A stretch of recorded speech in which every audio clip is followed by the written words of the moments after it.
Cette histoire commença dans un magnifique château sur lequel brillait un soleil éclatant. Rien ne laissait présager de malheur, mais soudain, un cri aigu retentit dans tout le territoire, qui fit presque honte à tous les serviteurs. Cette exclamation provenait d'une jeune fille qui, gesticulant vigoureusement, cherchait à obtenir une explication sur la décision de son père de la marier. Elle était très indignée, mais cela n'eut que peu d'effet. L'homme était catégorique et ne voulait entendre aucune objection de la part de sa fille, lui assurant qu'une telle proposition ne pouvait pas être faite, car il ne pourrait certainement pas trouver un meilleur candidat. Elle voulut répondre, mais resta silencieuse, consciente qu'aucune persuasion ne pourrait convaincre son père. Mais la jeune fille ne comprenait pas comment une décision aussi importante pouvait être prise uniquement par une lettre. Il expira bruyamment, ne comprenant pas pourquoi sa fille était si opposée à ce mariage, car il était certain de le faire pour son enfant et son avenir. Elle ne répondit pas, mais après un moment, incapable de le supporter, elle frappa violemment la table de sa main, car elle ne comprenait pas pourquoi, parmi toutes les options, son père avait choisi Ruggieri. Le Vanto. Cette décision irrita particulièrement la jeune fille. Elle était assise dans sa chambre, la colère toujours vive. De nombreux livres traînaient, et derrière elle, une assistante brodait tranquillement quelque chose, malgré le monologue mécontent de sa maîtresse. Farm ne comprenait pas pourquoi la fille était si indignée, car le mariage était une action assez logique, mais cela rendait Erzetta encore plus en colère. Alors elle décida de lui rappeler pourquoi elle ne pouvait pas épouser cette personne. L'assistante a abandonné, se souvenant de la raison, mais cela n'a pas calmé la jeune femme, car peu importe combien elle a essayé de convaincre son père, il n'allait pas changer sa décision et lui a dit de lui donner au moins une chance. Elle était convaincue que ce mariage n'avait pour but que de resserrer les liens familiaux et non de la rendre heureuse. Ce mot était empreint d'une grande tristesse et elle ne cachait pas ses sentiments. La jeune fille comprit qu'un tel mariage pouvait apporter paix et prospérité, mais que ce n'était que temporaire, car tout n'était pas soumis au contrat de mariage. C'est pourquoi elle pratiquait la magie depuis un certain temps. Farm écouta attentivement sa maîtresse sans l'interrompre. Lorsqu'elle eut terminé, elle se tourna vers son assistante qui savait utiliser la magie des fées.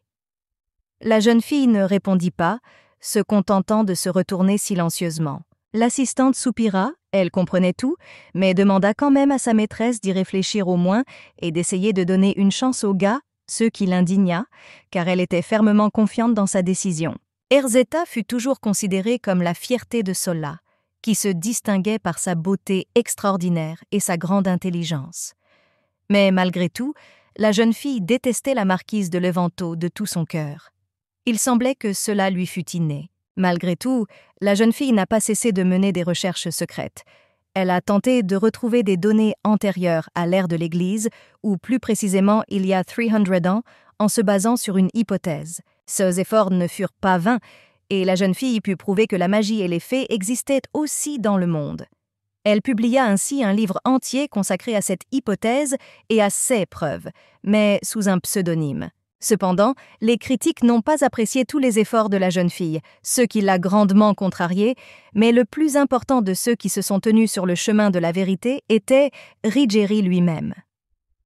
Levanto, qui marqua le début de sa haine pour lui. Devant des centaines de chercheurs, cet homme a critiqué et dénigré avec brutalité le travail d'Erzetta.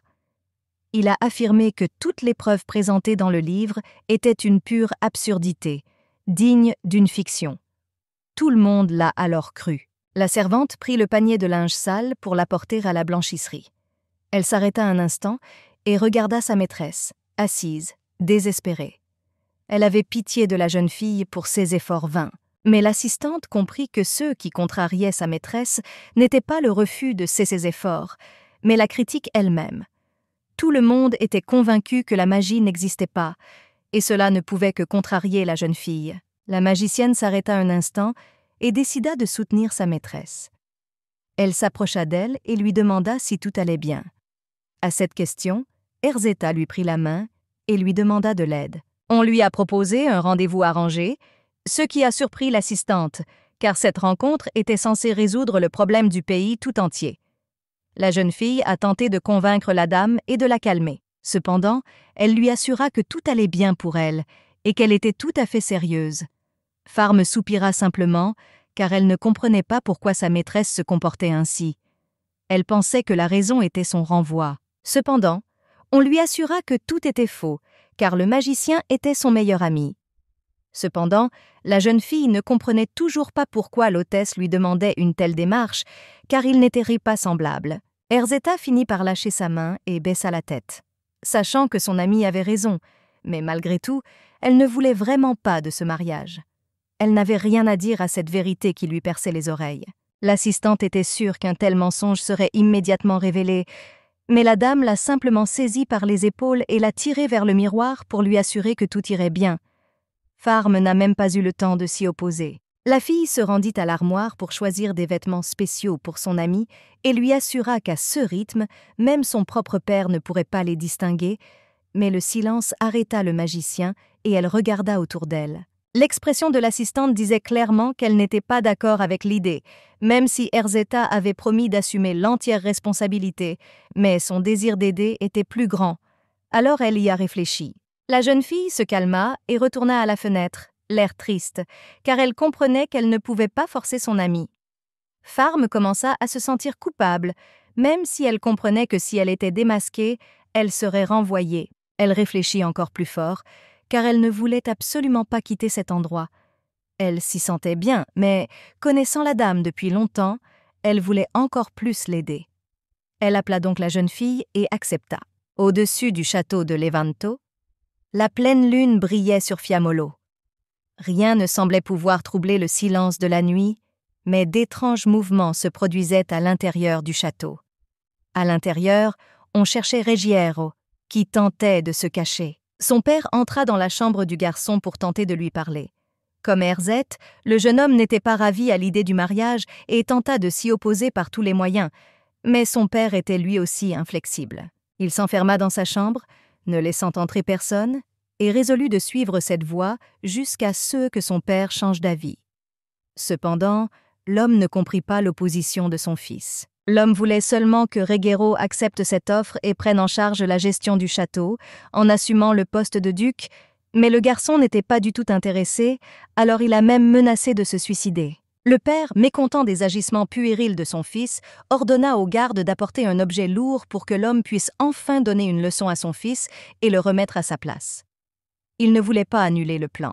Au bout d'un moment, tout le monde se calma enfin. Le jeune homme resta assis tranquillement sur son lit, comme après une dure bataille. En réalité, c'était le cas, car, malgré ses espérances, la porte faillit s'effondrer, laissant un trou. Un instant plus tard, un messager s'approcha de lui et, par le trou qu'il avait percé, lui tendit la main, implorant son pardon pour son intrusion et lui tendant une lettre du duc. Le garçon se leva et, après avoir reçu le paquet, s'empressa de le lire. La lettre prouvait qu'aucune des protestations du jeune homme n'avait abouti et que sa rencontre avec la famille Solé était imminente. Après l'avoir lu, il froissa le papier et décida de tout régler lui-même. Ayant déjà élaboré un plan astucieux, il se hâta d'appeler un des domestiques dans ses appartements et ordonna d'amener Angelo. Le domestique accourut sans tarder et voulut entrer, mais la porte était fermée. Lorsqu'il entra enfin, il n'osa pas dire un mot sans permission. Finalement, Ruggiero annonça au serviteur qu'il avait une tâche importante à lui confier. Le serviteur s'empressa de l'écouter, mais Monseigneur resta silencieux un instant. Il examina Angelo de la tête aux pieds et remarqua qu'il n'était vêtu que de haillons et que l'apparence du serviteur laissait à désirer. Le doute le saisit, car il n'était pas certain que le plan fonctionnerait. Le garçon soupira lourdement. Il n'avait pas le choix. Il annonça donc au serviteur qu'il se rendrait dans 2 semaines chez la famille Solé pour une rencontre amicale.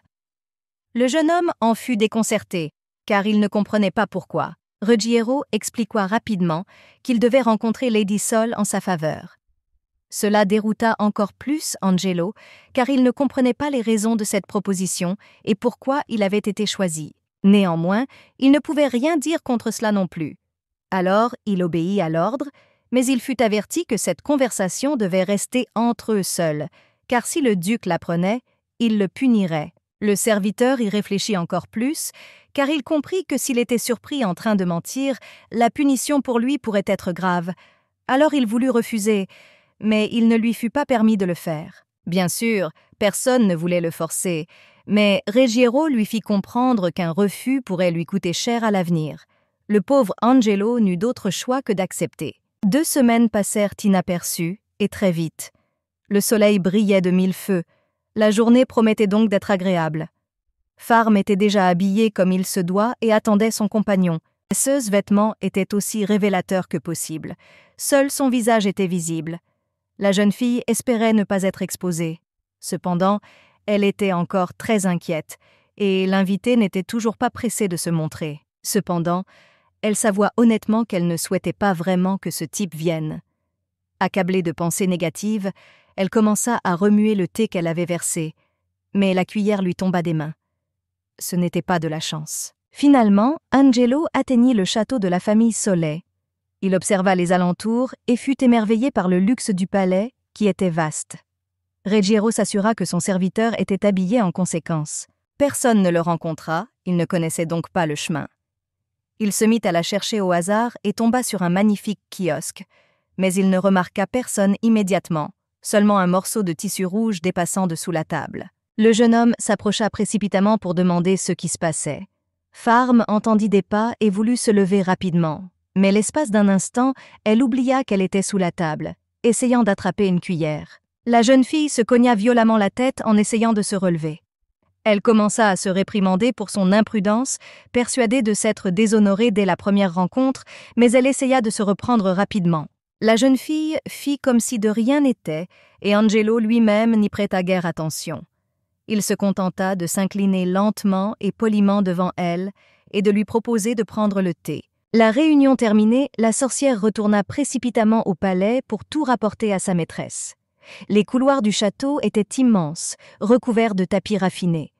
La jeune fille traversa silencieusement la place illuminée. Farm atteignit la chambre de son amie et ouvrit la porte.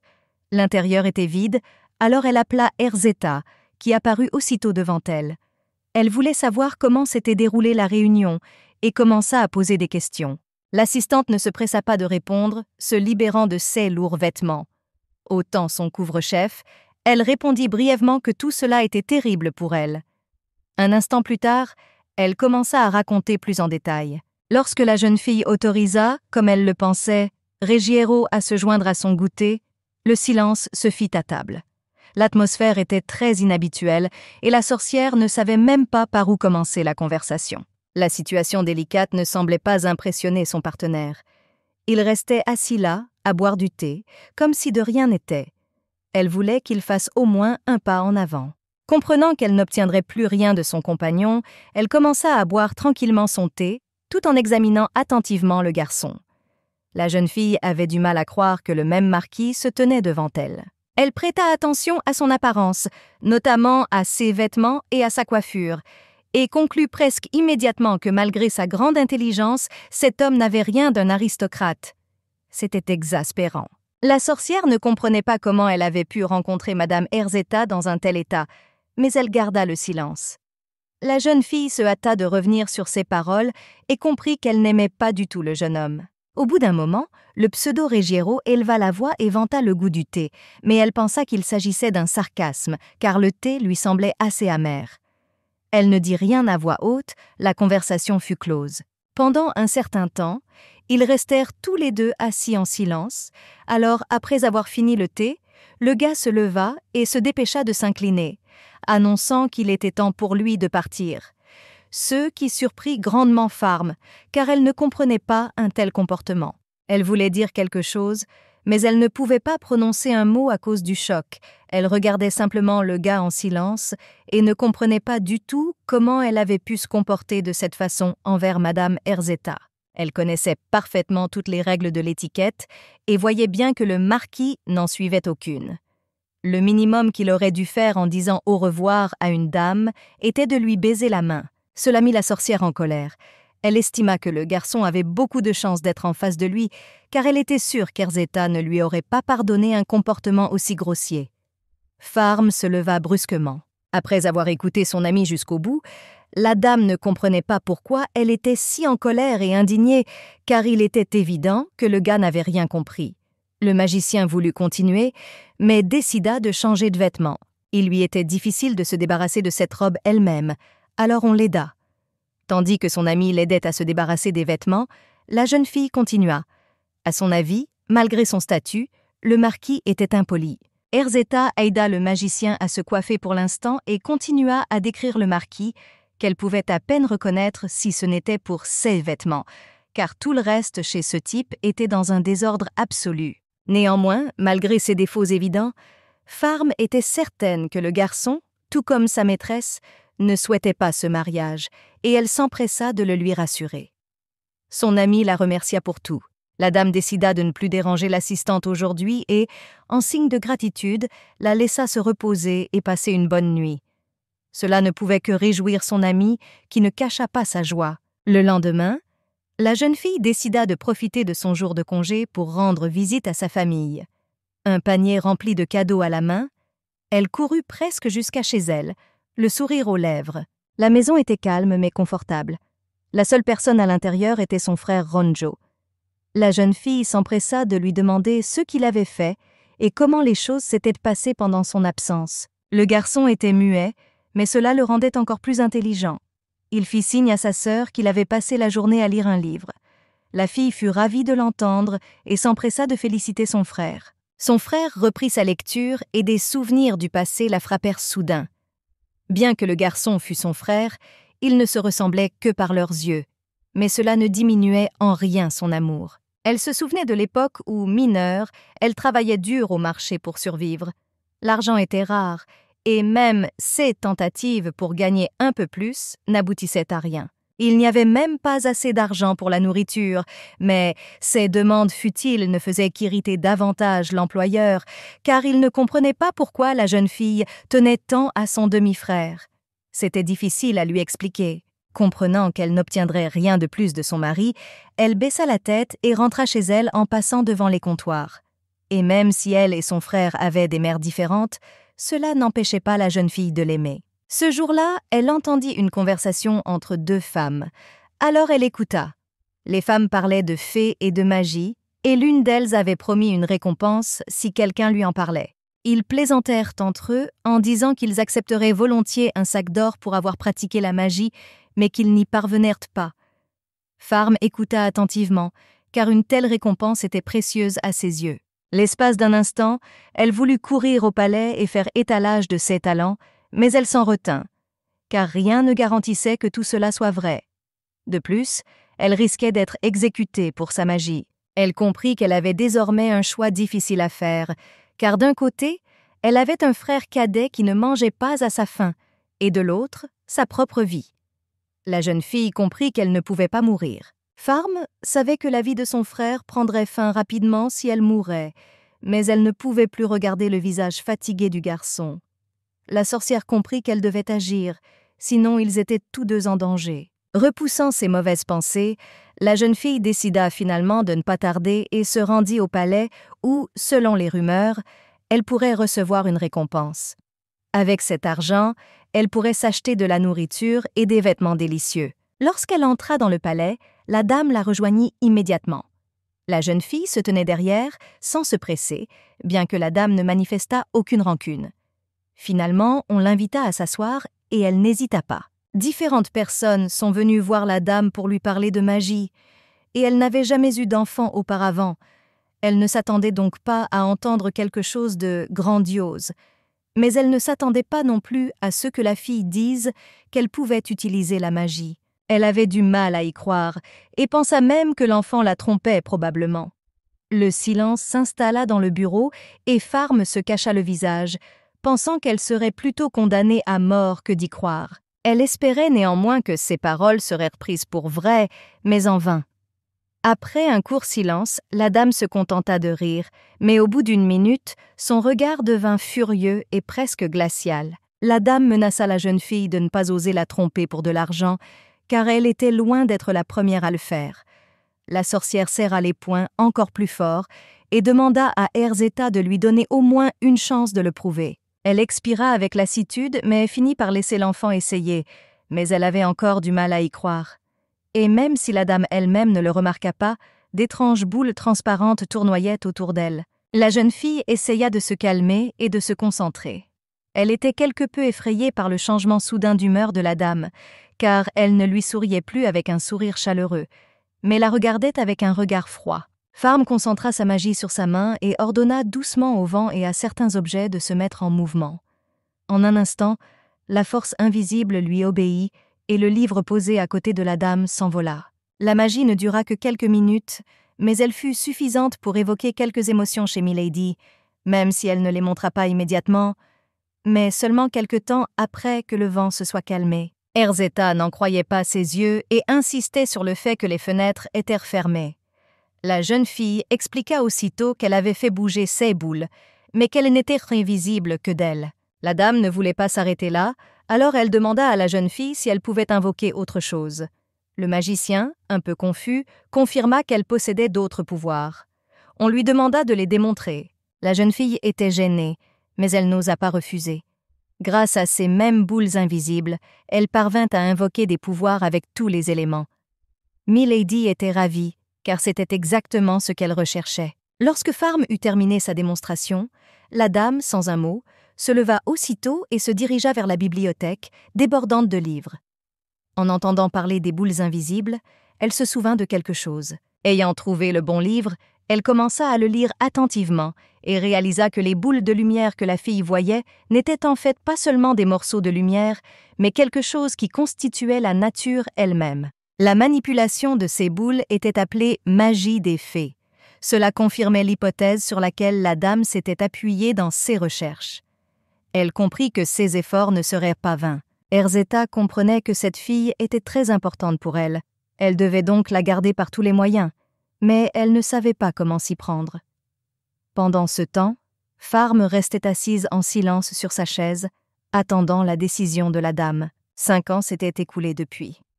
Les invités commençaient à arriver au château de la famille Solet, et la dame elle-même se préparait pour la réception.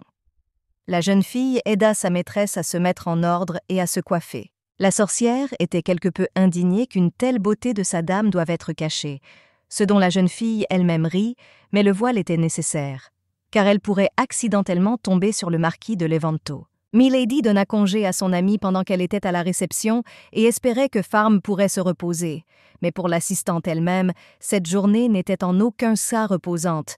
En fait, elle était encore plus fatiguée. Même si elle était déjà au lit, comme il était déjà tard, quelqu'un l'appelait dehors sans cesse, alors elle n'eut d'autre choix que de sortir.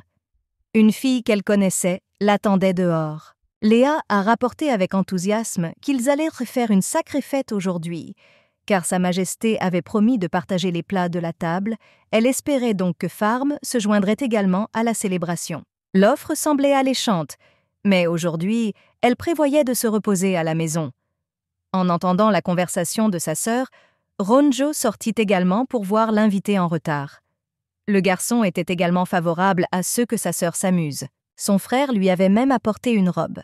Léa remarqua le tissu inhabituel et remarqua que c'était la robe de Dame Erzeta. La jeune fille s'empressa de lui dire que c'était un cadeau pour son anniversaire. La connaissance a été très surprise que même avec une tenue aussi chic, Farm ne veuille pas assister à la fête. Alors la sorcière a finalement abandonné et a accepté de venir, renvoyant à la place sa vieille connaissance. Quand la porte se referma enfin, elle poussa un soupir de soulagement. La jeune fille savait qu'elle avait fait une promesse, mais elle pensait encore à la demande en mariage, mais elle décida finalement d'aller à la fête et de jouer du luth. Au bout d'un moment, elle reprit enfin ses esprits en portant son instrument de musique. La jeune fille atteignit le palais, mais s'arrêta devant la porte du jardin. La sorcière savait que l'entrée était interdite aux domestiques. Cependant, elle comprit que faire le tour prendrait trop de temps, alors elle décida de profiter du moment où personne n'était en vue et de courir rapidement à travers le jardin, mais de manière inattendue, elle heurta quelqu'un. Sa jambe céda un instant et la jeune fille faillit tomber par terre, mais l'inconnu la rattrapa à temps. L'homme lui demanda immédiatement si elle allait bien, mais elle resta sans voix. Il continua de la bombarder de questions, mais elle ne répondit à aucune. Revenant à elle, elle se libéra rapidement de son étreinte et recula légèrement, s'enquérant plutôt de son identité. L'étranger se présenta finalement comme étant le même marquis, Reguera Levanto, avec qui elles avaient pris le thé la veille. La jeune fille n'en revenait pas, car ses souvenirs de lui étaient complètement différents. Il lui rappela qu'il s'était vu la veille, ce qui l'effraya, car elle pensait que le marquis l'avait reconnue comme la dame Erzetta d'hier.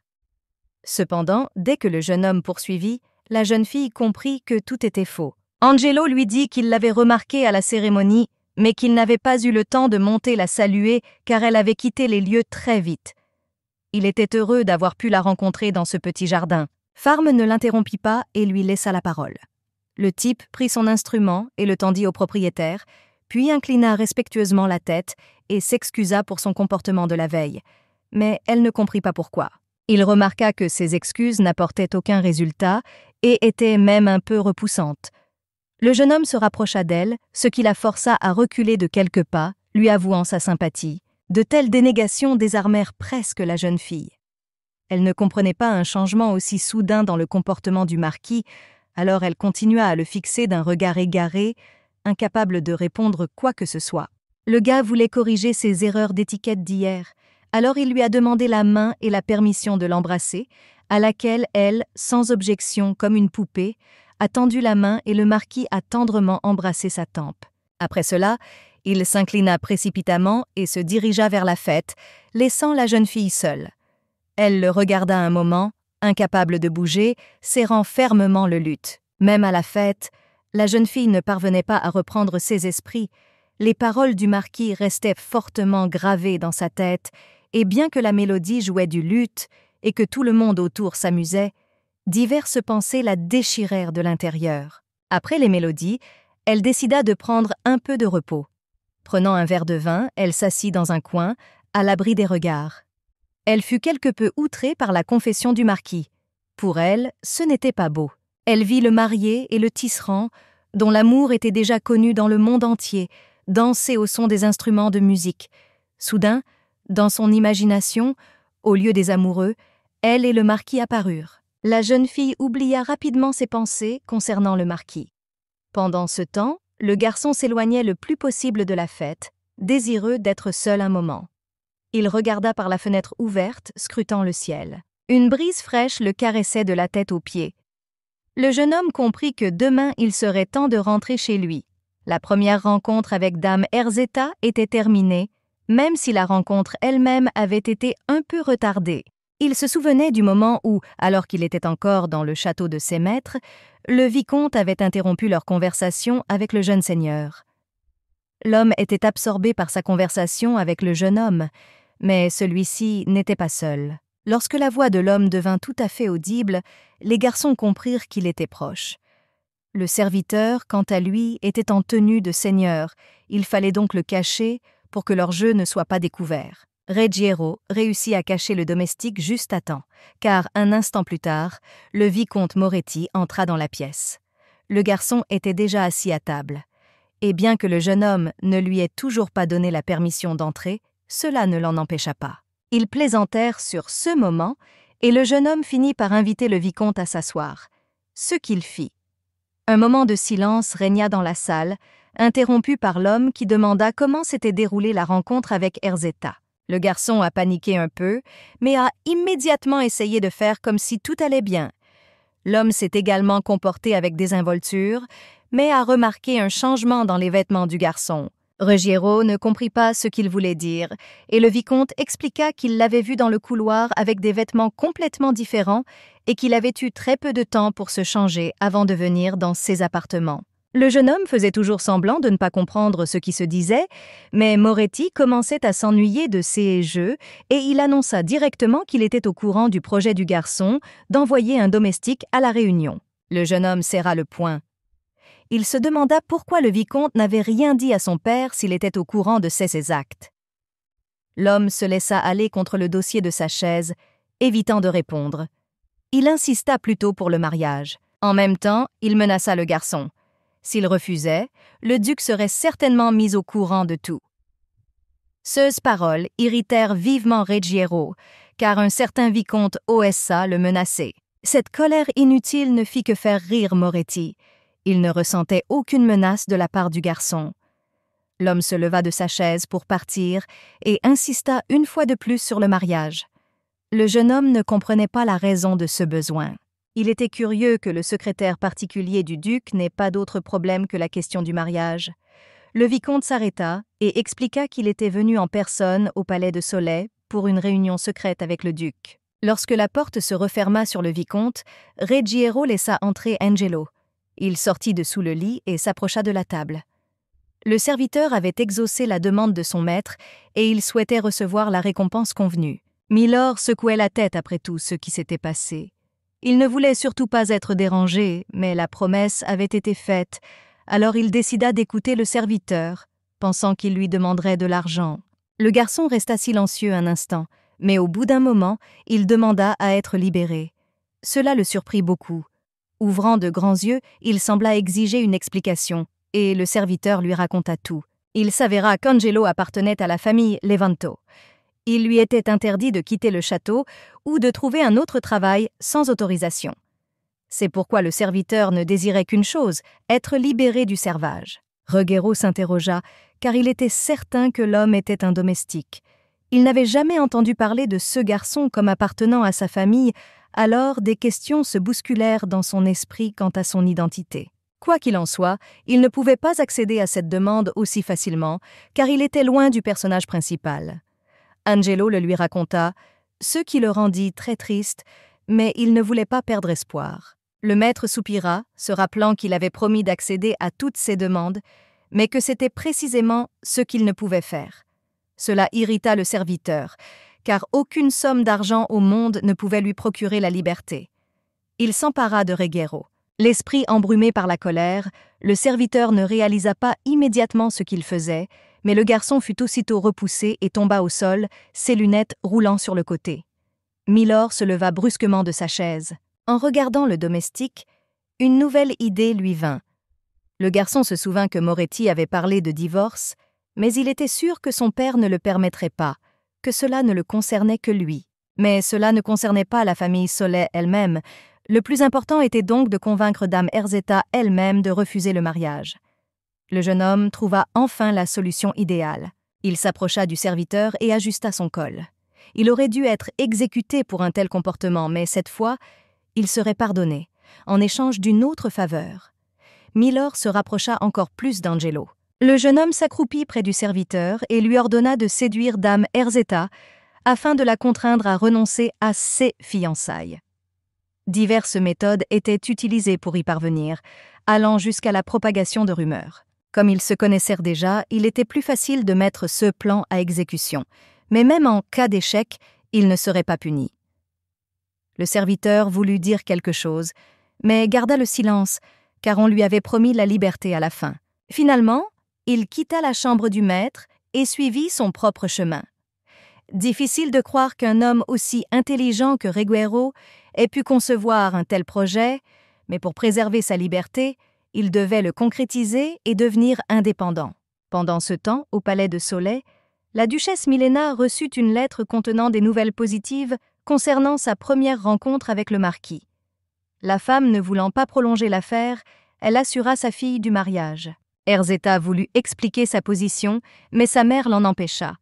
Elle expliqua que le père de la jeune fille préparait un projet de construction publique qui leur permettrait à terme de commercer avec le Sud. Les parents souhaitaient obtenir des investissements des nations alliées, mais le canal devait traverser une rivière dans le comté de Levanto. La jeune fille comprit enfin la raison du mariage. Cependant, la raison n'était pas seulement l'amitié entre les familles, mais aussi sa sœur cadette. Elle avait plus de chance, car elle n'avait pas à supporter un tel fardeau. Son père voulait que sa sœur aînée se marie la première. Erzetti était un peu triste, mais elle accepta tout. Regardant sa fille, la femme lui demanda de patienter jusqu'à la fin du projet, après quoi elle promit personnellement de les divorcer. À la fin du printemps, Lady Sol et le marquis de Levanto échangèrent officiellement leurs papiers de fiançailles.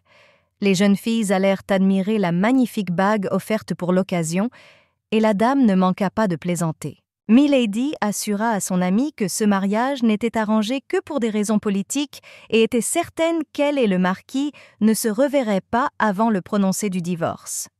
Farm était quelque peu inquiet. Erzetta, d'autre part, était sûre que Ruggiero Levanto lui était totalement indifférent, car il avait même annoncé les fiançailles par lettre.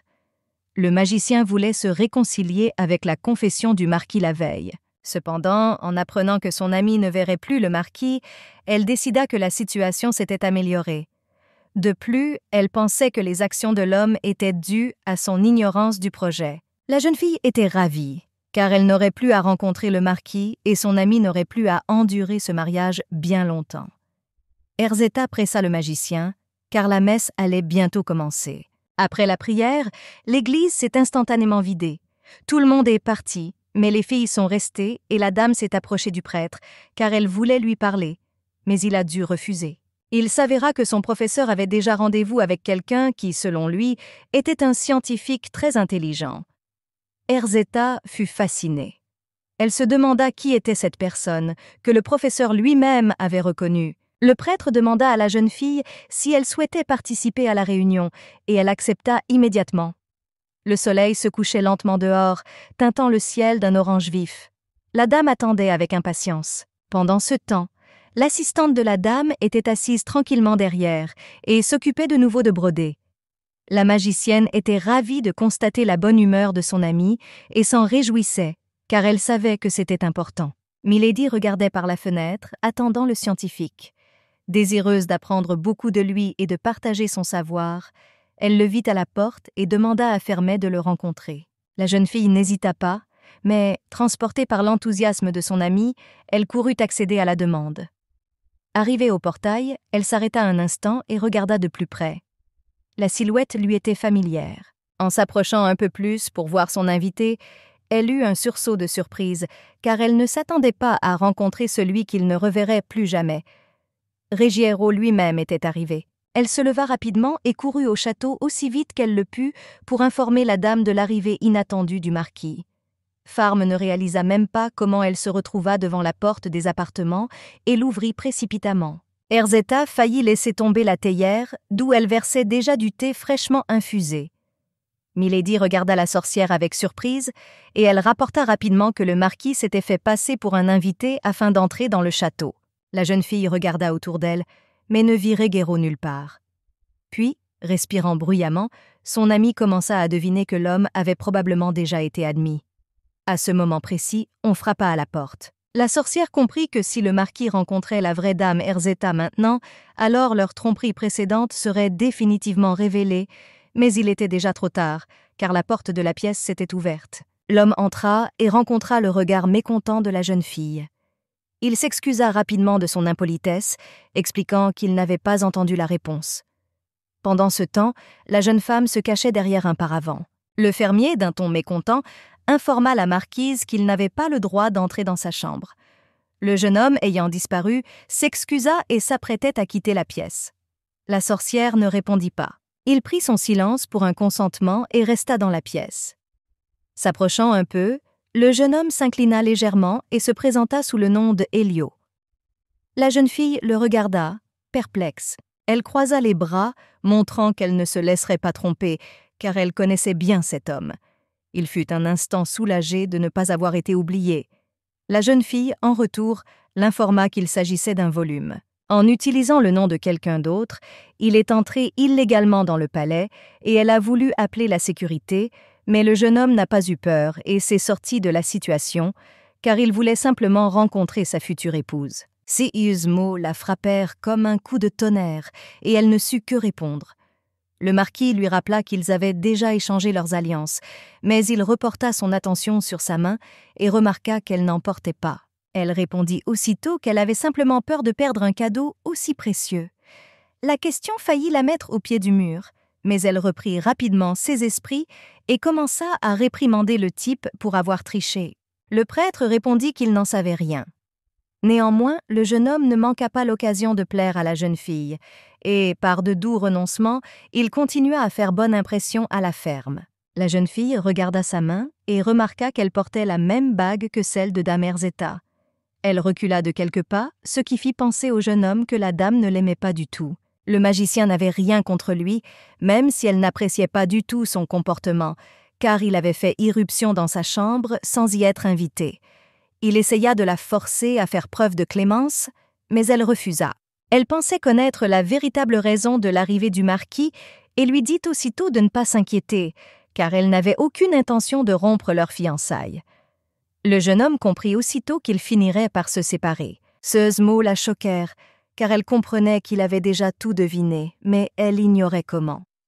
L'espace d'un instant, elle eut pitié de lui, car elle voyait son regard triste, mais il ne laissait rien paraître de ses émotions. Elle se détourna rapidement de lui et lui demanda de partir, attendant le scientifique. L'homme sourit et proposa de lui parler, lui assurant qu'il n'était pas idiot non plus. La jeune fille se tourna à nouveau vers lui. Elle répondit sarcastiquement qu'il avait réussi à l'impressionner quelque peu par ses tentatives, mais que la sorcière avait quand même refusé l'offre. Le marquis n'insista pas trop et il décida finalement de quitter la pièce. Mais auparavant, il la redemanda en mariage. Cela fatigua un peu Pharma, mais elle ne refusa pas, souhaitant qu'il parte au plus vite. Elle ne comprenait pas pourquoi un geste aussi banal la faisait rougir, mais à cet instant, la jeune fille attira son attention sur ses yeux, dont elle se souviendrait à jamais. Le regard d'un homme sûr de lui. Lorsque la porte se referma, la jeune fille était encore stupéfaite, jusqu'à ce qu'Erzeta la sorte de sa transe temporaire. La sorcière faillit sursauter à la voix de son amie. La dame s'enquit de son état. Madame courut vers l'assistante, qui fit semblant du mieux qu'elle put que tout allait bien. La dame s'empressa de s'excuser auprès de son amie pour toute la situation, mais la jeune fille la convainquit que tout allait bien. Mais la dame avait entendu leur conversation et prêta attention aux paroles du marquis lorsqu'il lui raconta qu'ils s'étaient déjà rencontrés 2 fois. Pharm comprit enfin qu'elle devait lui parler de la situation dans le jardin, ce qu'elle fit. La magicienne craignait à cet instant précis que son amie finisse par tout comprendre, et pour cause. Erzeta n'était pas stupide, elle comprit donc que Reguero appréciait vraiment son assistante. Ces mots la mirent même un peu en colère. La jeune fille ne voulait pas poursuivre la conversation, et la dame, ne se calmant pas, décida de demander à son amie ce qu'elle pensait de l'apparence du marquis, car elle avait entendu de belles paroles. Mais elle ne dit rien de spécial. Pharm à tout prix, car elle était presque comme une sœur pour elle. Tout cela n'était que temporaire. C'est avec ces pensées que la sorcière s'endormit, mais son sommeil fut brusquement interrompu par une voix. La jeune fille ouvrit brusquement les yeux. La voix lui était familière, mais elle ne se souvenait plus où elle l'avait entendue auparavant. Elle regarda par la fenêtre et son visage était illuminé par le clair de lune. La jeune fille essaya de se souvenir des mots que la voix lui avait dits dans son rêve. La voix lui avait promis tout ce qu'elle désirait, mais à une condition. La sorcière leva la main, se rappelant que la condition était de ne pas tomber amoureuse, sinon elle perdrait instantanément son pouvoir magique, car les sentiments éclipseraient son esprit, puis remplaceraient complètement ses capacités. Même adulte, elle se souvenait bien d'une vie sans magie. À l'époque, toute petite, elle vivait dans un grenier crasseux, entouré d'innombrables rats. Elle tenait Ronjo dans ses bras, qui était encore bébé à l'époque. À cette époque, la fillette n'était jamais rassasiée. Elle donnait tout à son frère pour qu'il ne manque de rien. Leur survie relevait du miracle. Même si elle ne se souvenait plus où elle avait entendu cette voix dans son rêve, elle ne pouvait perdre cette force. C'est pourquoi elle se jura de ne jamais tomber amoureuse de personne, afin de préserver l'équilibre. Le lendemain matin, dans la chambre de son amie, la jeune fille lui raconta en détail son rêve et la voix qu'elle y entendait, espérant qu'Erzeta s'y intéresserait et l'aiderait peut-être à en savoir plus. Et elle ne se trompait pas. Son amie répondit aussitôt qu'elle avait entendu la voix d'une fée. La jeune fille poursuivit en racontant que, dans les contes anciens, on parlait souvent de la bénédiction ou de la malédiction des fées. Elles étaient étranges. Les fées elles-mêmes n'étaient pas moins étranges, car elles étaient décrites comme des créatures plutôt capricieuses. On ignorait donc pourquoi Pharm avait obtenu son pouvoir. La jeune fille comprit qu'elle devait attendre. Cependant, elle ne comprenait pas comment cela pouvait résoudre les mystères de la magie. La dame le comprit immédiatement, car la magicienne elle-même en prouva l'existence. Les archives antérieures à l'ère de l'Église le prouvaient également. Comme le lui racontait Erzeta, la vie était autrefois complètement différente, comme elle était maintenant, sans magie, même avec la technologie moderne. Pharm écoutait chaque mot, mais ne comprenait absolument pas la dame. Milady eut une pensée soudaine. Elle demanda à son amie quelles compétences elle pourrait utiliser et la prit rapidement par la main pour l'entraîner à l'Académie nationale Solette, où elle voulait trouver des réponses. Ils ont été accueillis par Adriano Jérémy, directeur du département d'astronomie. Le jeune professeur rendit aussitôt le livre qu'elle avait emprunté à la dame, mais il doutait que les élèves stupides le comprennent. Farm ne comprenait pas. Milady s'empressa d'expliquer que ces remarques acerbes envers les étudiants étaient dues à leur hostilité envers la faculté de religion. Cependant, la dame remarqua que la salle était plutôt calme aujourd'hui. Le directeur répondit que tout le monde était dans la salle de conférence car il disait avoir reçu un trésor. La magicienne regarda son amie et comprit immédiatement qu'elle ne pouvait manquer de visiter cette salle. Mais lorsqu'ils arrivèrent à la salle, ils se retrouvèrent confrontés à une situation peu réjouissante. Les brillants esprits des deux facultés se disputaient violemment, avec des prédictions divergentes. Les filles les observaient. Cependant, à la fin, Erzeti.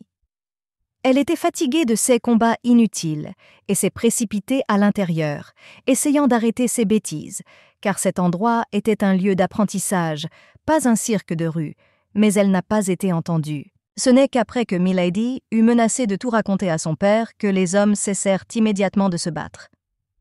La jeune fille demanda quel genre de trésor ils avaient reçu et on lui montra les plans du projet. La jeune fille ramassa les dessins et commença à les examiner plus attentivement. Des voix d'hommes se faisaient entendre en arrière-plan. Certains voulaient l'assurer du génie du projet, tandis que d'autres y étaient catégoriquement opposés. Les hommes commencèrent à vanter le projet et tentèrent de se rappeler le nom du jeune scientifique qui l'avait imaginé. L'un des professeurs se rappela qu'il s'agissait d'un jeune homme blond nommé Elio Rodenati. En entendant cela, Farm se souvint aussitôt que c'était le nom que le marquis avait utilisé lors de sa dernière visite. Les filles quittèrent l'académie et, marchant le long de la route, Erzeta se mit à louer Ruggiero à haute voix. Elle-même considérait le projet comme viable, ce qui contribuerait à la construction du canal. Malgré sa grande réticence, la dame estimait qu'il valait la peine d'en parler personnellement au marquis. Mais quelque chose la troublait. Milady ne comprenait pas pourquoi elle devait se cacher sous un faux nom, mais elle n'avait pas vraiment envie d'y penser maintenant. La sorcière y réfléchit un moment, mais ne trouva pas de réponse. Finalement, Erzeta fut convaincue que le marquis devait être contraint de parler de ce projet à son père, car un tel talent ne pouvait être gaspillé. Le lendemain, le duc et le marquis se rencontrèrent. L'homme commença à se demander ce que le marquis voudrait en échange de ses connaissances, mais il n'était intéressé par aucun poste, ce qui mettait le duc dans une impasse, car tout le monde cherchait la reconnaissance de ses connaissances. Finalement, le garçon manifesta un désir et commença à s'approcher de loin, racontant qu'il s'était autrefois passionné pour les beaux-arts. En tant qu'artiste, il souhaitait laisser quelque chose derrière lui. Le jeune homme exprima le désir de peindre un portrait personnel de la fille aînée du duc, Dame Erzeta. Cette demande étant assez étrange, il ne l'accepta pas immédiatement, préférant y réfléchir d'abord, tout à la sorcière, lui demandant pourquoi les choses en étaient arrivées là. Milady soupira, impuissante, et expliqua que les dessins n'étaient qu'une ébauche du projet, et non son intégralité. De plus, il ne pouvait s'approprier l'œuvre d'une personne sans son consentement, mais il y avait une autre raison. La dame a déclaré que creuser un canal était un travail salissant qui conduirait à l'esclavage des gens ordinaires. Des rumeurs circulaient selon lesquelles des centaines de personnes seraient mortes lors de la construction du canal des Lupo, mais qu'avec une machine, cela aurait pu être évité. Ainsi, s'ils accèdent à la demande du marquis, ils pourront obtenir un dessin détaillé du modèle. L'assistante, voyant avec quel désespoir sa maîtresse avait pris cette décision, décida d'apporter son aide avec une détermination sans faille. Elle-même s'est portée volontaire pour assumer ce rôle et se faire peindre. Cette déclaration a beaucoup surpris Erzeta, qui ne voulait pas créer davantage de problèmes à son amie, mais elle a insisté. Farm a rassuré la dame et a dit que rien de terrible ne se produirait, même s'ils étaient exposés, car le marquis lui-même utilisait le nom de quelqu'un d'autre, et c'était un crime beaucoup plus grave, car il avait trompé tout un pays. De plus, la sorcière pensait qu'en agissant ainsi, elle rendrait également service au marquis, et elle était donc encore plus enthousiaste à l'idée d'aider. Milady regarda son amie en silence, puis la serra fort dans ses bras et la remercia. Néanmoins, La dame était désolée pour la jeune fille, car elle devait à nouveau rencontrer un garçon qui n'était même pas à son goût. Cela fit rougir légèrement la jeune fille, mais elle essaya d'éviter de répondre. Serviteur pourrait remettre en question sa loyauté. Mais il y avait autre chose qu'elle essayait de cacher, mais qui lui coûtait systématiquement la confrontation. Même en elle-même, la jeune fille comprenait que le marquis était un bel homme qui éclipsait les autres. Elle regarda par la fenêtre, involontairement pensive. Erzetta, quant à elle, devait informer le duc de son consentement, et il était inutile de s'inquiéter pour elle. L'essentiel pour elle était désormais de se concentrer sur la tâche à accomplir. Quelques jours plus tard, la famille Solette finit par accepter un marché pour peindre le portrait. Dès le matin, les jeunes filles commencèrent à préparer la réception. Milady décida elle-même de mettre son amie en ordre. La dame lui offrit une de ses robes et la coiffa magnifiquement. Une fois terminée, elle la lui montra dans le miroir et Pharma apprécia beaucoup. Son amie plaisanta même en disant que le marquis en tomberait encore plus amoureux. Erzetta reprit son sérieux et demanda à la sorcière si elle était vraiment sûre de ses actes, puisqu'elle devait rester seule avec le marquis. La jeune fille s'empressa de la calmer, car ce n'était pas la première fois.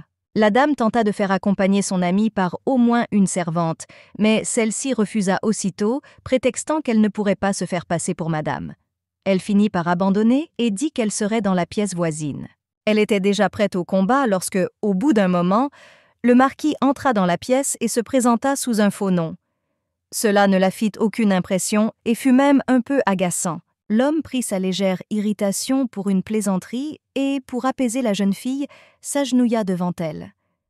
Pharm disparut aussitôt, ne comprenant pas pourquoi un si beau jeune homme pouvait faire ça. Cependant, elle ne voulait rien montrer. Alors elle se détourna rapidement, feignant de ne pas être impressionnée. Le marquis se leva et lui sourit en retour. Elle était volontairement capricieuse. La jeune fille voulait commencer le portrait au plus vite, alors elle pressa le marquis et le jeune homme ne protesta pas. Il s'assit sur un siège spécial et commença lentement son travail. Le magicien resta figé sur place. Au bout d'un moment, elle sentit la nuque la démanger, mais elle ne pouvait pas se permettre de régler la situation pendant que le marquis la regardait. Alors elle profita du moment où il se détourna un instant. Cependant, elle n'eut pas le temps de le faire correctement, et le garçon remarqua ce geste imprudent, ce qui le fit rire. La fille, agacée, lui demanda la raison de son rire. Le garçon s'excusa. Le marquis oublia de lui dire qu'il n'était absolument pas nécessaire de rester immobile au début du travail. La jeune fille, surprise, dit à voix basse qu'elle aurait dû être prévenue plus tôt, car c'était la première fois qu'elle était peinte. Le jeune homme commença à le couvrir de compliments, mais la sorcière l'interrompit. Souriant à nouveau, il la laissa se détendre, lire un livre ou faire quelques courses. Pharm finit par se caler dans son fauteuil. Elle prit le premier livre qu'elle trouva, qui s'avéra être un livre historique. Le temps passa, et même s'asseoir lui était désormais difficile, si bien que la jeune fille se demanda combien de temps s'était écoulé. Involontairement, elle leva les yeux vers le marquis et réalisa enfin qu'il était bel et bien beau. La jeune fille soutint son regard et lui demanda si tout allait bien. Le garçon crut enfin intéresser Milady. Elle commença à éviter la conversation et dit qu'il ne s'intéressait qu'à son portrait. Le marquis recommença à le couvrir de compliments, mais en vain. Elle commença à se demander pourquoi le marquis était si impatient de la rencontrer, alors qu'il venait de confirmer que ses talents ne suffisaient pas à décrire sa beauté. Il répondit qu'il voulait en savoir plus sur elle. Après lui avoir posé quelques questions, il voulut lui aussi savoir quelque chose. À cet instant, elle paniquait, pensant avoir commis une grave erreur, mais la question ne la trahit pas. La jeune fille poussa un soupir de soulagement, car elle pensait que le marquis demanderait quelque chose d'étrange, mais toutes ces questions ne concernaient que les prédictions personnelles de la jeune fille. Alors elle répondit à chacune d'elles, avec facilité. Cependant, tout ce qu'elle disait était ce que dame Erzetta préférait, pas ce qu'elle pensait. Un instant plus tard, le garçon la remercia pour ses réponses. Il était heureux d'en apprendre davantage sur elle, mais pour aujourd'hui, il décida d'en rester là. Cependant, à son insu même, la joie du jeune homme l'irritait pour une raison inconnue. Elle ne comprenait pas comment elle pouvait en apprendre davantage sur quelqu'un en posant seulement de telles questions. Main resserrèrent leur prise sur le livre. Le magicien était également agacé par le fait qu'elle savait à quoi servait tout cela. Elle était donc très offensée que le marquis veuille en savoir plus sur la dame avec des questions aussi insignifiantes, car ce n'était qu'une petite partie. Elle a pris sa volonté dans ses mains et a dit que ce projet ne signifiait rien pour le gars, mais qu'il était très important pour eux, car il pouvait sauver de nombreuses vies. Alors elle n'a pas cru un seul mot de ce qu'il disait. Elio ne répondit pas. Il semblait éprouver une certaine culpabilité, mais il ne le laissa pas paraître. Le jeune homme commença rapidement à rassembler ses affaires, impatient de mettre fin à la réunion. Comme à son habitude, il prit congé et partit. Elle le regarda sans dire un mot. La jeune fille comprit que, malgré la beauté du marquis, la pourriture s'était propagée en lui. La sorcière en était désormais convaincue, et elle en éprouva de la tristesse. Son humeur ne s'améliora pas, même après son retour dans sa chambre. Farm commença rapidement à se déshabiller, sentant soudain leur poids. Même les paroles apaisantes de son amie ne l'aidèrent pas. L'assistante se regarda dans le miroir, les yeux presque remplis de larmes. La seule raison pour laquelle elle était si heureuse était que sa maîtresse n'avait pas à rencontrer cette personne, ce qui était très agréable. Quelques jours passèrent après cette rencontre. Le magicien aidait sa dame à se coiffer. Pendant ce temps, la dame décida d'annoncer qu'elle avait reçu des informations sur le marquis. Il avait récemment visité l'académie. Il expliqua finalement à tout le monde le principe de fonctionnement de la machine dont il avait lui-même réalisé les plans. Erzeta ignorait la raison, mais ils avaient désormais tout ce qu'il fallait pour terminer le travail. L'assistante cessa de se peigner un instant et réfléchit. Elle se souvint des paroles qu'elle avait prononcées avec sérieux lors de sa dernière rencontre avec le marquis. La jeune fille pensa que c'était la raison. Pendant un instant, elle eut honte de son comportement, car elle ne voulait pas offenser cet homme. Si ces paroles étaient vraies, c'était la raison pour laquelle elle avait tort à son sujet et à propos de ses actes. Elle se sentait mal à l'aise. Le doute s'insinua en elle, car si le jeune homme avait agi avec des intentions pures, c'était maintenant elle qui le trompait. La voix de la dame interrompit ses pensées, et la jeune fille ne remarqua pas qu'elle continuait à agir automatiquement. Famille Soleil a dîné ensemble aujourd'hui, tous réunis à une table. Des musiciens jouaient en fond sonore, créant une ambiance particulière autour de la table. Le duc a félicité les domestiques pour leur jeu remarquable. Soleil prit la parole et déclara que Farm avait une voix magnifique. Il s'avéra que son père était musicien et qu'elle l'étudiait donc depuis son enfance. La duchesse s'y intéressa. Magica était heureuse d'entendre ces compliments, mais personne ne savait qu'en réalité son père n'était qu'un musicien de rue ordinaire et se produisait parfois lors de banquets ou au marché, mais elle ne le disait pas à voix haute. Le plus jeune des enfants a exprimé avec enthousiasme son désir d'entendre sa chanson, et la sœur cadette l'a immédiatement reprise. Elle a demandé à l'assistante de chanter l'histoire du voyageur Roland. Le magicien n'avait pas vraiment envie de chanter cette chanson, car elle parlait d'amour, mais le duc lui-même s'y intéressait. Alors il lui demanda d'exaucer la requête de Vise. N'ayant nulle part où aller, elle accepta. Tout le monde se tut et les musiciens commencèrent à jouer la mélodie souhaitée. La jeune fille rassembla ses forces et, en un instant, une belle voix se répandit dans la salle. Toute la famille écouta la chanson avec délice. Lorsqu'elle eut terminé, tous commencèrent à la louer pour sa voix belle et pure, et le duc la remercia également d'avoir servi sa fille avec tant de fidélité, de tout son cœur et de toute sa vérité. Il avait confiance en Pharma. Erzeta à tout moment et qu'elle l'aiderait. Il la rejoindrait en un rien de temps. La jeune fille comprit que sa vie serait désormais encore meilleure. Même elle voyait que la chanson avait été choisie avec soin. Pourtant, pour une raison inconnue, elle la fascinait aussi. Un noble chevalier tombé amoureux d'une bergère ordinaire. Cela lui rappelait quelque chose. Cette pensée revenait sans cesse au marquis, sans qu'elle comprenne pourquoi. La jeune fille coupa court à ses pensées, car elle savait que tout cela était lié au plan général, et qu'il était donc inutile de s'y attarder. Le lendemain, Reguero revint pour continuer le portrait. Il commença à l'appeler, mais elle était tellement absorbée par ses pensées qu'elle ne remarqua pas qu'elle le regardait tout le temps, ce qui suscita des questions. Le jeune homme pensait avoir pu irriter la jeune fille, mais il avait tort. Il supposa alors que la dame appréciait son comportement à l'académie. Elle resta un instant interloquée, mais tenta aussitôt de clore le sujet. Le garçon a alors supposé qu'elle le regardait si intensément parce qu'il lui plaisait. Ces mots l'ont certainement déstabilisé, car il a visé juste. Mais la fille ne pouvait absolument pas lui avouer. De ce fait, elle a pris une décision forcée et a commencé à s'irriter face à une telle supposition, car elle était, au moins, contraire à sa culture. Le jeune homme voulait éviter le conflit, car il comprenait qu'il l'avait définitivement mise en colère. Elle voulait juste connaître la raison. Pourquoi le marquis faisait tant d'efforts? Un instant, son regard se posa sur la toile, à savoir le fait que Ruggiero la lui cachait si soigneusement. Cela lui parut étrange, et il devint méfiant. La magicienne comprit qu'on lui cachait quelque chose. Elle saisit donc rapidement le tableau et commença à le tirer vers elle pour voir ce qui se passait.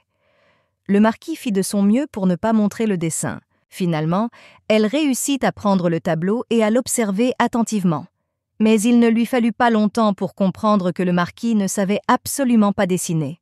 Pourtant, au lieu de se mettre en colère, Farm rit. Cette réaction fit rougir le garçon. Il essaya de tout expliquer, mais la fille ne l'entendit pas, car son rire résonna bruyamment dans la pièce. Elle ne put s'arrêter de rire pendant un long moment. Quand son rire s'est un peu calmé, la sorcière remarqua que le jeune homme s'était barbouillé d'encre pendant son dur labeur. Il s'empressa de recouvrir la tache. Elle plaisanta en disant que le marquis l'avait vu dessiner. Il a commencé à s'excuser, disant qu'il avait déjà parlé de 16 compétences plus tôt et qu'elle ne suffirait pas à décrire la beauté de la fille, mais elle a compris que c'était la raison. Alors, elle a demandé quelles étaient ses intentions. Essuyant les zones sales de son visage, le jeune homme a finalement abandonné et a dit qu'il voulait juste passer plus de temps avec elle. Mais il était triste qu'elle et son père aient finalement obtenu ce qu'ils voulaient de lui. Farm céda et s'approcha lentement de lui pour le calmer. La fille lui toucha doucement le visage et, en retour, le soutint. L'homme ne pouvait la quitter des yeux. Le magicien dit au marquis de ne pas interrompre son entraînement et qu'avec le temps, il parviendrait à améliorer ses talents de dessinateur. Elle retourna donc s'asseoir sur la chaise pour qu'il puisse continuer à dessiner. Il se souvint soudain de ce moment dans le jardin. Il se souvint que c'est en voyant Farm, le luth à la main, qu'il eut une envie irrésistible de peindre ce moment sur sa toile. Elle aussi se souvint de ce moment, mais resta silencieuse. Ruggiero expira avec lassitude. Malgré toute son envie, il voulait terminer le travail aujourd'hui. Le gars était content. Malgré ses mains maladroites, il avait quand même réussi à lui remonter le moral. Ces paroles lui parurent agréables, mais elle fit de nouveau semblant d'être indifférente. La jeune fille vit que le marquis avait l'air fatigué et le laissa partir sans objection. Il lui dit au revoir et partit. Malgré tout, la jeune fille réalisa qu'elle avait vraiment apprécié la rencontre cette fois-ci. Et même si elle savait que cela ne mènerait à rien, elle s'avoua qu'elle avait passé un bon moment. Il existait un vieux conte de fées sur le berger Asta et la fée des eaux Ribelli. Leur rencontre fut fatale. On comparait ce conte à celui des parents Farm. Le père jouait du luth et la mère du tambourin. À cette époque, il lui semblait qu'ils vivraient tous les trois éternellement, en harmonie et en bonheur, voyageant à travers le monde. Mais en un instant, tout s'est effondré et tous les rêves de bonheur ont disparu. Lorsque leur mère mourut d'une maladie inconnue, la musique cessa de jouer à la maison et ils franchirent eux-mêmes le seuil de l'extrême pauvreté. Le luth devint un moyen de gagner de l'argent et les voyages passèrent au second plan. Et puis les rires cessèrent dans la maison. Les jours sans nourriture s'éternisèrent et le père commença à disparaître souvent de la maison pour ne revenir que très rarement. Puis il disparut complètement, laissant sa fille seule. À cette époque, elle était très inquiète, effrayée et anxieuse. Les jours passaient lentement et la faim s'intensifiait. Mais finalement, la jeune fille cessa d'attendre un miracle et fut contrainte de s'abandonner au destin. Elle décida alors de gagner sa vie toute seule. Les gens eurent beaucoup de peine pour la petite fille, car à un si jeune âge, ses petites mains étaient déjà couvertes de callosités. Tout le monde autour d'elle se demandait où était passé son père, mais Farm décida de ne plus y penser et d'essayer de tout oublier pour continuer sa vie. Cependant, son père réapparut à la maison à l'improviste, mais pas seul. Dans ses mains, l'homme tenait un petit paquet dans lequel un bébé pleurait doucement. La jeune fille n'avait jamais douté de la sincérité des sentiments de son père pour sa mère, et sa mort l'avait profondément touchée. La jeune fille pensait également qu'il était sincère dans ses relations ultérieures, mais ces sentiments n'avaient aucun sens, car il ne pouvait s'occuper d'aucun de ses enfants, les laissant tous les deux derrière lui. Elle fit un parallèle avec le marquis, car elle le considérait également comme semblable à son père. Farm comprit qu'il était avec elle uniquement parce qu'il pensait être avec Dame Erzeta, mais dès que la vérité éclaterait, elle serait abandonnée. Cependant, la jeune fille n'y prêtait pas attention. Son objectif principal était de protéger son frère, et elle savait et était sûre que tout s'arrangerait bientôt. Mais elle n'était pas triste, elle était même heureuse. Assis dans son bureau, Angelo baissait lourdement la tête. Toutes ses promesses et ses tâches l'avaient déjà épuisé. Il pensait que cela ne valait pas la peine d'en entreprendre plusieurs à la fois. Cependant, tout n'était pas si simple. Le jeune homme ne comprenait pas pourquoi son plan pour séduire Dame Solé avait échoué, car il avait tout fait pour y parvenir. Mouvements exquis, paroles agréables, rien n'y faisait. Elle avait toujours l'avantage. Il lui semblait qu'ils étaient en conflit et que rien ne changeait. L'espace d'un instant, le garçon s'arrêta, réalisant qu'il songeait à lui parler. D'étranges bruits se firent entendre par la fenêtre. Au bout d'un instant, il entendit très distinctement des voix et le bruit d'une bagarre. L'une d'elles lui était familière, et le garçon voulut aussitôt courir dans la rue pour s'assurer que le marquis était bien là, dans une taverne non loin du bureau d'Angelo.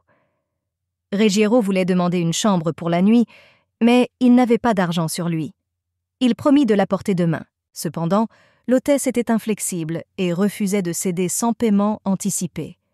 Elle voyait devant elle un vagabond évident qui la croisait sur tous les chemins, mais ne savait pas qui était devant elle. Plus ses arguments et le marquis voulut tenter autre chose, mais avant même qu'il puisse agir, il fut rapidement expulsé de l'établissement.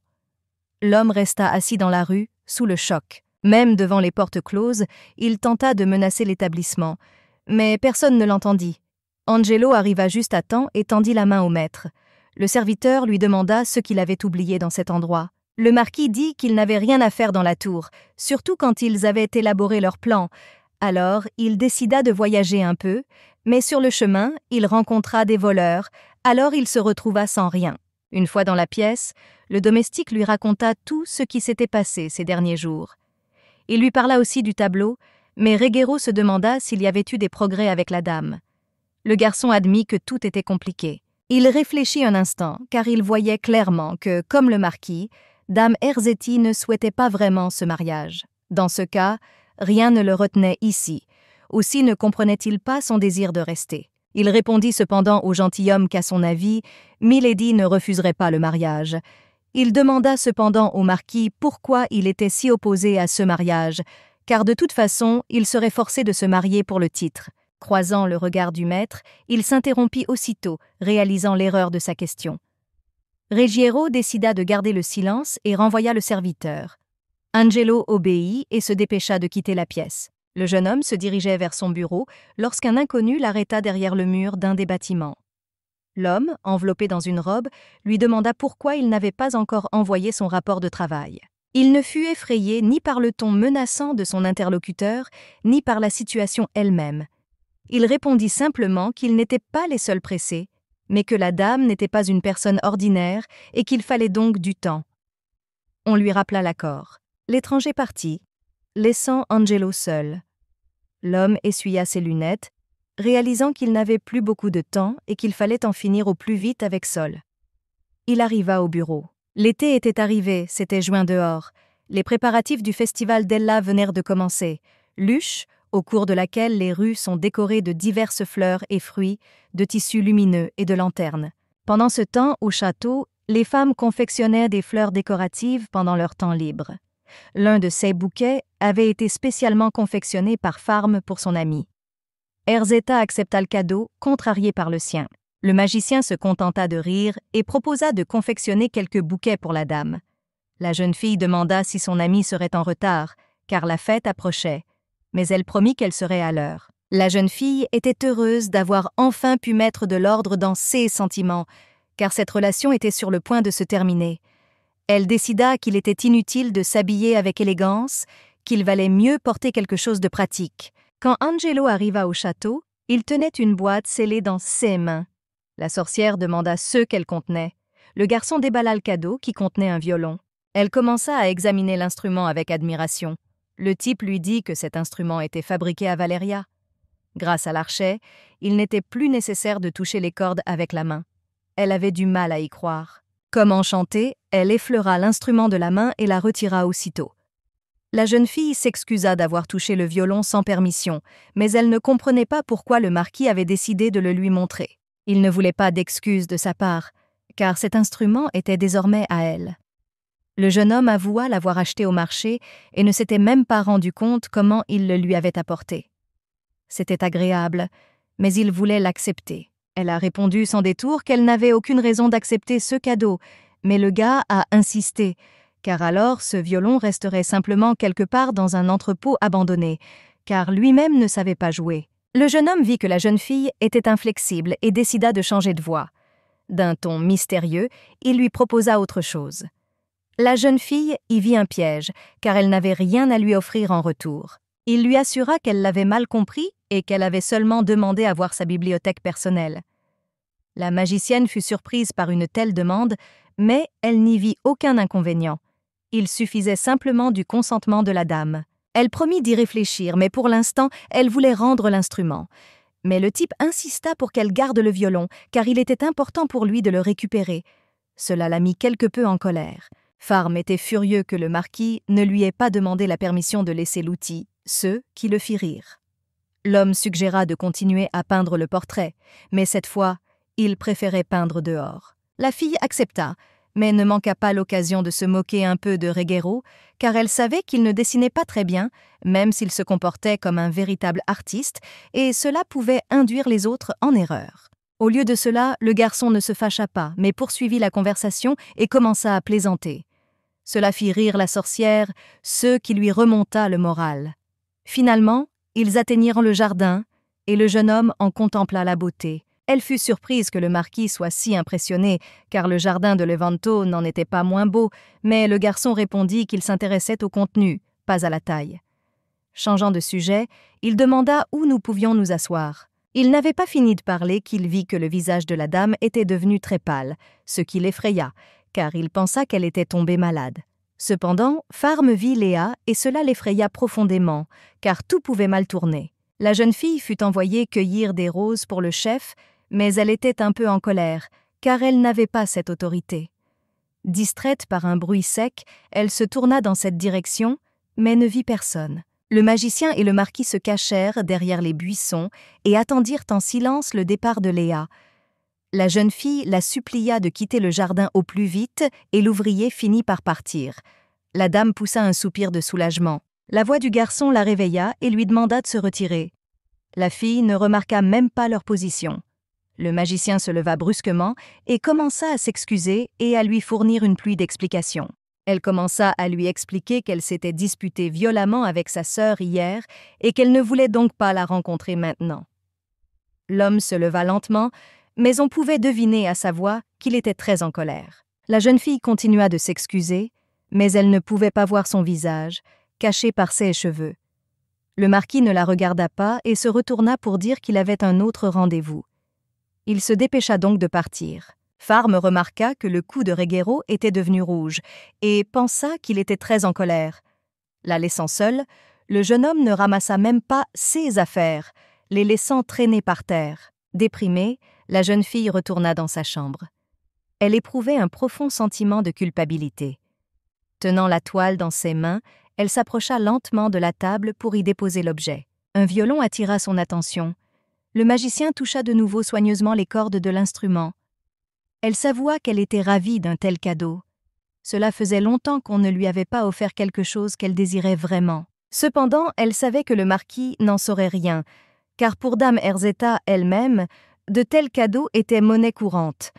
Elle avait honte d'avoir prononcé des paroles dures au lieu de gratitude. En signe de gratitude, la jeune fille décida de montrer à Ruggiero la bibliothèque qu'il lui avait demandée, mais elle devait en demander la permission. Entre-temps, la dame elle-même venait de se rendre en ville pour visiter une librairie. Milady entra, pleine d'espoir. Elle fut accueillie par un homme souriant derrière le comptoir qui suggéra à la jeune fille de monter au 2e étage où se trouvaient de nouveaux livres. Erzetta ne voulait pas perdre une minute et monta rapidement les escaliers. Soudain, elle aperçut le garçon et s'approcha de lui, essayant de lui parler, mais il répondit avec irritation qu'il était déjà occupé. Cependant, elle n'avait aucune intention de le courtiser. Elle avait simplement vu une araignée sur sa chemise et la lui avait montrée. Le jeune homme bondit de sa chaise, chassant l'insecte, et l'araignée s'effondra au sol, s'enfuyant. Mais l'animal n'eut pas le temps de s'échapper, car le livre que le garçon avait laissé tomber tomba dessus, l'écrasant. Milady ramassa le livre et dit joyeusement qu'elle avait réussi à l'attraper. Une araignée fut écrasée au dos. La fille s'excusa et dit un peu tristement qu'elle avait pitié de l'araignée, pensant qu'il s'agissait d'une araignée domestique. Elle essuya rapidement le dos de la couverture, ce qui surprit le garçon. Il a immédiatement dit que la jeune fille le faisait honte. Elle s'est aussitôt excusée, estimant que c'était juste une situation amusante. À son ton, elle a compris que le jeune homme n'était pas du coin. Elle ne voulait plus faire rougir le garçon, alors elle décida de l'aider à se relever. Il ne lui prit pas la main tout de suite, car il voulait d'abord lui expliquer qu'il n'était pas lâche, mais qu'il agissait juste de manière inattendue. Cependant, elle n'avait même pas pensé à le traiter de lâche, car elle savait que certains insectes étaient dégoûtants. Il était surpris d'entendre cela de la part d'une fille, car il pensait qu'une telle chose était inacceptable pour un homme.